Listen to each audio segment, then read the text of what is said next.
berapa pertengahannya. Sebentar yang mau duduk diam mendengarkan firman Tuhan, kiranya Tuhan boleh memimpin kami. Tuhan nyatakan isi hatimu bagi kami pulang tidak seperti kami datang, tapi kami boleh makin serupa dengan Kristus. Terima kasih Tuhan, dalam Yesus kami berdoa, haleluya, amin. Ya, silahkan duduk saudara-saudara sekalian. Puji Tuhan, kalau hari ini kita boleh kembali bersama-sama bersekutu di tempat ini. Ada orang yang berkata, apa arti sebuah nama? Tapi kalau kita melihat di dalam Alkitab, Allah memperhatikan arti nama. Tuhan mengganti nama Abraham menjadi Abraham ketika dia memanggil. Tuhan mengganti nama Yakub menjadi Israel ketika dia memanggil Yakub. Tuhan Yesus mengganti Simon menjadi Petrus ketika dia memanggil. Tapi kalau kita melihat di dalam Alkitab, walaupun nama itu penting, tidak semua orang kita kenal punya nama di dalam Alkitab. Mungkin karena orang-orang itu seolah-olah dianggap tidak ada artinya. Tapi hari ini kita akan mau belajar dari orang-orang yang mungkin kita tidak pernah tahu namanya di dalam Alkitab. Bahkan orang-orang ini adalah anak-anak kecil gitu ya, mungkin dianggap tidak berarti. Tapi ada hal-hal yang akan kita pelajari pada saat pagi menjelang hari ini dari anak-anak yang ada dalam Alkitab yang kita bahkan tidak tahu namanya. Nah, kisah yang pertama kita akan membaca di dalam Markus 10 ayat 13 sampai 16, Markus 10 ayat 13 sampai 16. Di sini ada kisah di mana ketika Yesus sedang berkhotbah dan kemudian ada orang-orang yang datang membawa anak kecil kepada Yesus. Kita akan baca secara bergantian. Saya baca ayat 13 dan 15 dan saudara-saudara baca ayat 14 dan 16 ya. Yesus memberkati anak-anak. Lalu orang membawa anak-anak kecil kepada Yesus supaya ia menjamah mereka. Akan tetapi murid-muridnya memarahi orang-orang itu.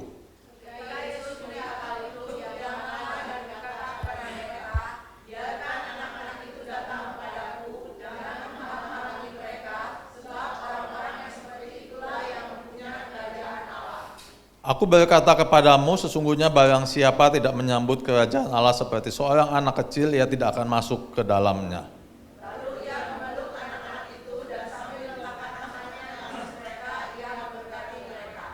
Ya, anak-anak yang pertama yang akan kita lihat hari ini adalah anak-anak kecil yang datang kepada Tuhan, yang dibawa kepada Tuhan oleh orang tuanya. Mungkin ada orang tua kemudian murid-murid Yesus yang menganggap, ini ganggu, berisik, begitu kan ya. Bahkan mungkin di gereja juga kadang-kadang kita merasa kalau lagi ada anak kecil loncat-loncat, lagi tengah ini nangis-nangis gitu kan ya. Seringkali mungkin kita merasa terganggu. Tapi di sini kita melihat bagaimana anak-anak itu ketika Tuhan melihat anak-anak yang dibawa datang kepadanya, tapi respon Tuhan adalah biarkan anak-anak itu datang kepada Tuhan, gitu ya.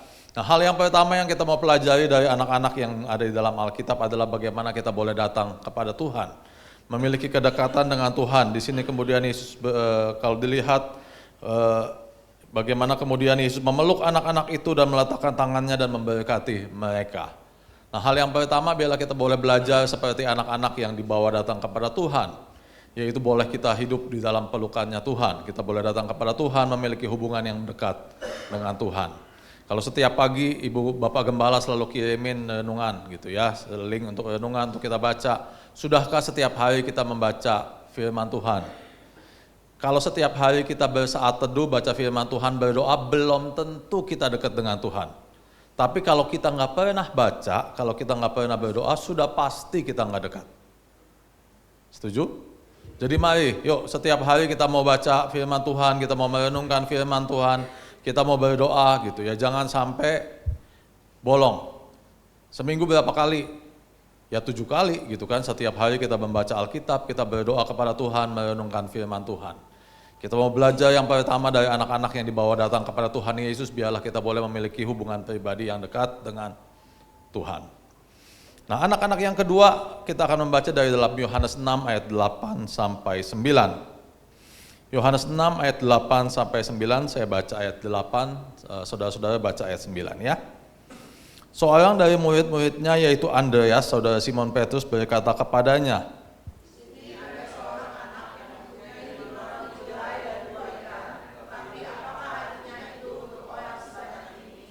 ya. Ini adalah kisah di mana Yesus memberi makan 5.000 orang. Kisah yang kita tahu begitu ya, ketika Yesus berkhotbah ada begitu banyak orang yang antusias mengikuti dan mendengar khotbah Yesus dari pagi sampai sore. Dan ketika menjelang sore, maka Yesus berkata kepada murid-muridnya, kamu harus memberi mereka makan. Tapi mereka ada di atas gunung, tempat yang sulit mencari makanan. Dan kemudian Yesus, murid-muridnya bertanya, di mana kita mesti cari makan untuk orang-orang sebanyak ini? Dan di dalam keputusasaan ada satu murid, yaitu Andreas gitu ya. Kalau kita lihat Andreas memang cukup unik. Andreas adalah seorang yang senang membawa orang. Karena kalau di awal, kalau kita membaca, Andreas lah yang pertama bertemu Yesus dan dia mengajak Petrus gitu ya. Dan di sini dia melihat anak kecil, dia bawa lagi gitu ya. Tapi kita tidak membahas Andreas hari ini. Tapi kita melihat bagaimana Andreas kemudian bertemu dengan seorang anak kecil yang punya 5 roti dan 2 ikan. Nggak ada artinya mungkin bagi kepentingan 5.000 orang. Tapi apa yang dilakukan oleh anak kecil ini? Bagaimana dia akhirnya memberikan 5 roti dan 2 ikan ini untuk boleh diberkati oleh Tuhan dan menjadi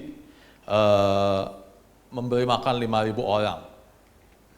Jadi mungkin kalau saya pikir gitu ya, penafsiran saya berkata, masa di dalam 5.000 orang cuma anak kecil ini doang sih yang bawa roti sama ikan?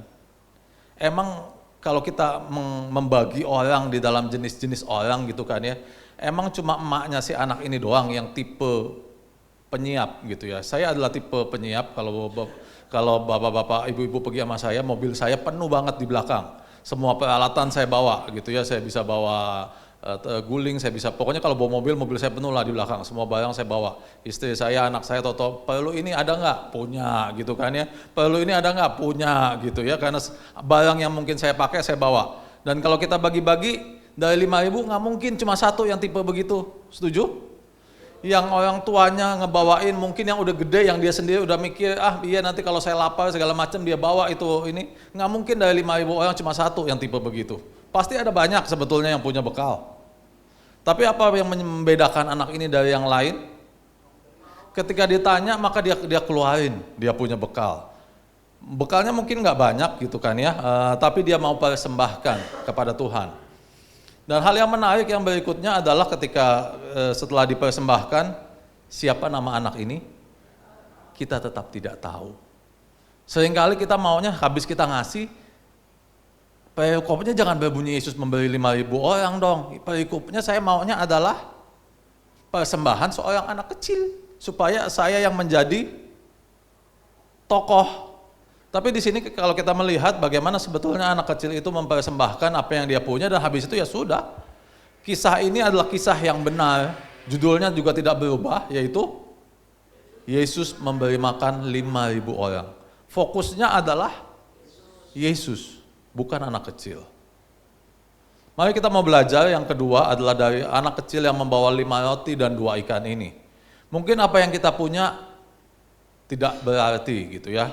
Saya selalu merasa bagaimana gitu ya kalau melihat kayak si Ibu Vera dan suaminya gitu ya, yang nampungin orang gila gitu kan ya, terus ada yang bikin panti asuhan lagi buat orang buta, orang gila dan sebagainya gitu kan ya. Saya selalu merasa, wih luar biasa sekali gitu ya.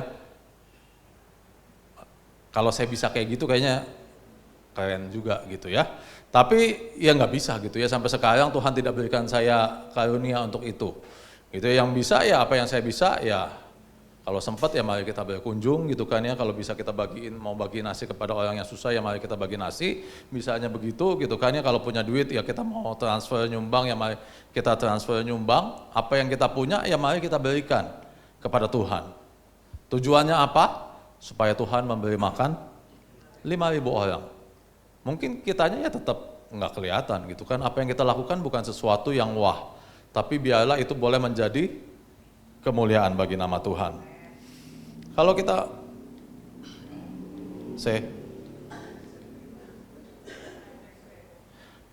ada satu ayat di dalam ketika Yesus di bait Allah gitu ya, ada satu hal yang sangat signifikan yang juga mirip dengan ini adalah ketika ada orang-orang kaya yang sibuk mempersembahkan persembahan-persembahan yang banyak gitu.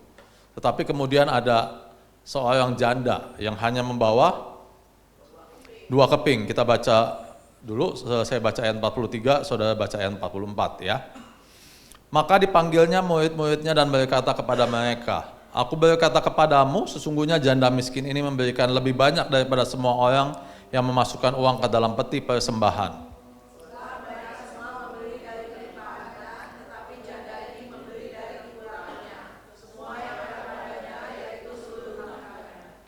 Nah, ketika orang kaya berlomba-lomba memberikan persembahan dan dilihat orang, tapi ada seorang janda miskin yang dengan kesederhanaannya gitu kan, dia juga nggak berani kasih lihat, dengan malu-malu mungkin dia memasukkan persembahan apa yang dia punya.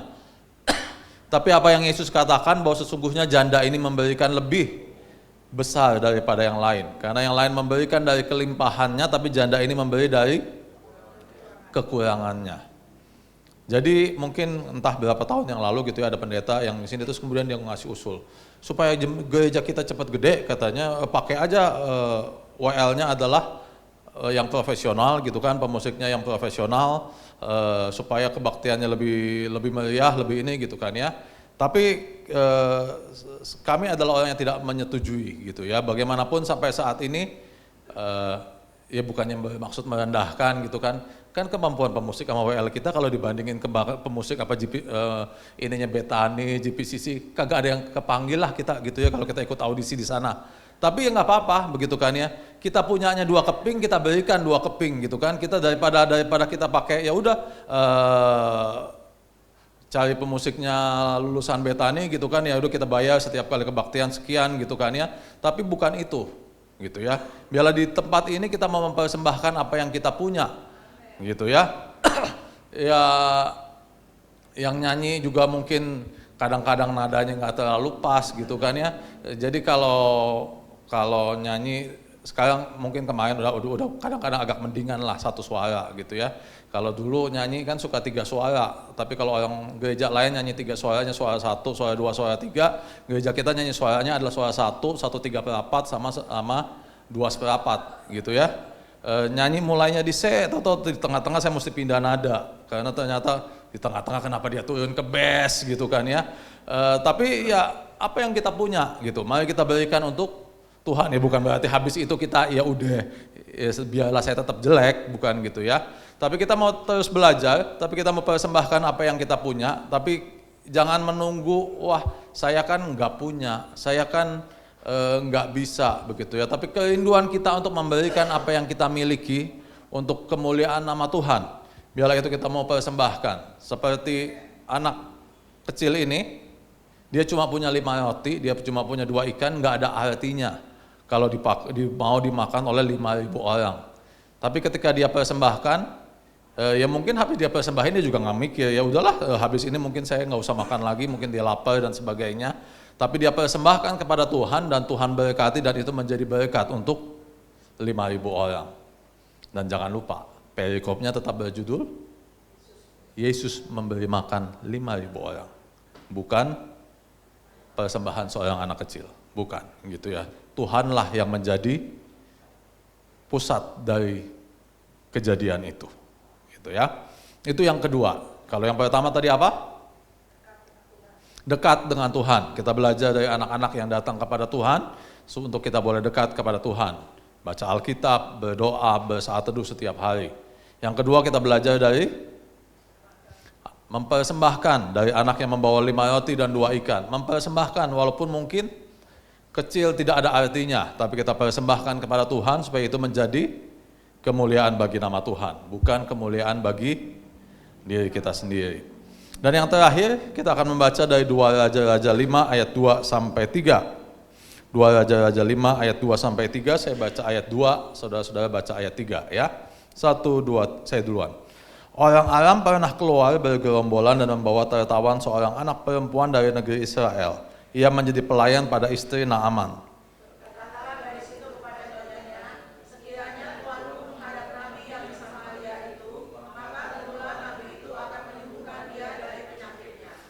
Ya, saudara tahu kisahnya kan? Kisah apa? Naaman, gitu ya. Yang kita tahu namanya justru Naamannya. Gadis kecilnya kita nggak tahu, gitu ya. Jadi Naaman seorang panglima Babel ya kalau nggak salah ya. Dia sakit kusta dan kemudian waktu itu orang Israel posisinya sedang kalah, jadi ditawan. Termasuk dalam salah satu tawanan yang dibawa waktu itu ada seorang gadis kecil dibawa dan kemudian dia dipekerjakan di rumah Naaman. Kalau kita pertimbangkan gadis kecil ini hancur. Udah dari negara yang kalah, posisinya sebagai pelayan, hamba. Gitu ya.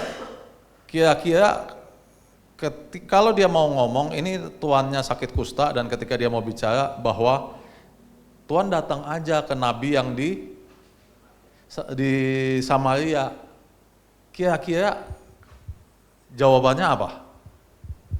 Orang lu aja kalah kok negara lu. Gitu kan? Kok pakai mau nyuruh datang? Kalau emang itu nabi berkuasa, ngapain masa lu punya ini kalah? Setuju? Sebetulnya sangat mungkin, gitu kan? Aduh. Tantangan untuk si anak perempuan ini bilang di dalam ayat 3, Tuhan datang aja ke nabi yang di Samaria. Kalau Tuhan datang, nabi itu pasti akan menyembuhkan Tuhan, penyakit Tuhan. Itu bukan hal yang mudah, setuju? Karena harusnya kalau kita pasti mikir dan kemudian saya ngomong begini, posisi saya lagi kalah kok, gitu kan? Kadang-kadang begini, saya kan di dunia training gitu kan ya. Kadang-kadang kalau orang kaya ngomong apa aja dia ngomong, ya udahlah dia mau ngomong Hasya menjadi sukses begana begini-begini, orang dia dari lahir udah kaya, dia ngomong apa juga benar gitu kan ya. Kalau kita yang miskin ngomong apa juga salah gitu kan ya. Nah ini tapi terbalik gitu, posisinya si gadis kecil ini adalah dalam posisi yang kalah. Tapi ketika dia punya keyakinan yang penuh dan dia berani bilang ke istrinya Naaman, coba datang aja ke nabi yang di Samaria, pasti nanti penyakitnya bisa disembuhkan. Dia cuma bisa ngomong begitu, ya dia lakukan. Gitu ya. Nah hal yang ketiga kita mau belajar dari gadis kecil di rumah Naaman gitu ya, yang kita juga nggak tahu sampai sekarang namanya siapa. Alkitab tidak menuliskan siapa namanya. Tapi apa yang dia lakukan, dia beritakan itu kabar baik. Walaupun dia dalam kondisi yang tidak baik. Dia dalam posisi tertekan gitu kan. Dia dalam posisi terkucilkan. Dia hamba dari negara yang kalah di hadapan panglima negara yang menang, yang menjajah. Tapi dia tetap sampaikan, Tuhan kalau Tuhan datang ke nabi yang di Samaria, nabi itu pasti bisa sembuhin. 2 Timotius 4 ayat 2. Kita baca bersama-sama 1, 2, 3. Beritakanlah firman, sedialah baik atau tidak baik waktunya. Nyatakanlah apa yang salah, tegurlah dan nasihatilah dengan segala kesabaran dan pengajaran. Gitu ya, mari. Walaupun mungkin kondisinya tidak baik, walaupun mungkin saatnya tidak baik, tapi kita selalu bersedia memberitakan Injil kepada orang. Saya bersyukur gitu ya kalau sekarang beberapa bulan ini entah kenapa, dan saya harap itu bukan hanya karena kebetulan dan sedang nganggur gitu ya. Kalau beberapa tahun yang lalu gitu kaum ibu yang memang mungkin paling banyak punya waktu, kalau diajak pergi kan paling cepat gitu kan ya, ke puncak ke ini gitu kan ya. Tapi begitu diajak ke rumah singgah nggak ada yang datang beberapa tahun yang lalu gitu ya, waktu awal-awal. Saya bersyukur kalau tahun ini begitu diajakin ke rumah singgah pada berangkat gitu kan ya, kemudian habis itu bukan acara kita sebetulnya gitu kan ya, mau ke El Safan diajakin siapa yang mau ikut, ikut lagi gitu kan ya. Dan kemarin kita ini, biarlah ini menjadi satu hal yang didasari oleh kerinduan kita untuk menjadi berkat gitu ya, untuk menjadi berkat, untuk boleh memberitakan kasih Tuhan kepada orang-orang di sekeliling kita. Jadi 3 hal yang kita mau pelajari hari ini dari anak-anak yang kita lihat dalam Alkitab, yang sampai sekarang kita tidak tahu namanya. Yang pertama adalah dekat dengan Tuhan. Kita belajar dari anak-anak yang dibawa datang kepada Tuhan. Biarlah kita boleh memiliki hubungan pribadi yang dekat dengan Tuhan. Yang kedua, kita melihat dari mempersembahkan, dari anak kecil yang membawa 5 roti dan 2 ikan. Mungkin tidak berarti apa yang kita punya, mungkin terlihat kecil, tapi kita mau persembahkan kepada Tuhan. Dan biarlah itu membawa kemuliaan bagi nama Tuhan. Gitu ya, perikopnya tetap adalah Yesus memberi makan 5.000 orang, bukan berbicara tentang anak kecil ini. Dan yang ketiga kita mau belajar dari gadis kecil di rumah Naaman, gitu ya, yang kita juga tidak tahu siapa namanya, yaitu untuk memberitakan kabar baik, walaupun sedang tidak baik keadaannya. 3 hal ini biar kiranya boleh menjadi pelajaran bagi kita gitu ya. Kita mau belajar 3 hal, menjaga hidup kita dekat dengan Tuhan, kita boleh mempersembahkan apa yang kita punya kepada Tuhan, dan kita mau memberitakan Injil, baik atau tidak baik waktunya.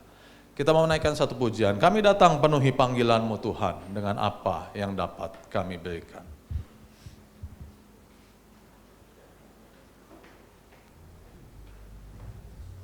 Biar ini menjadi kerinduan kita, apa yang kita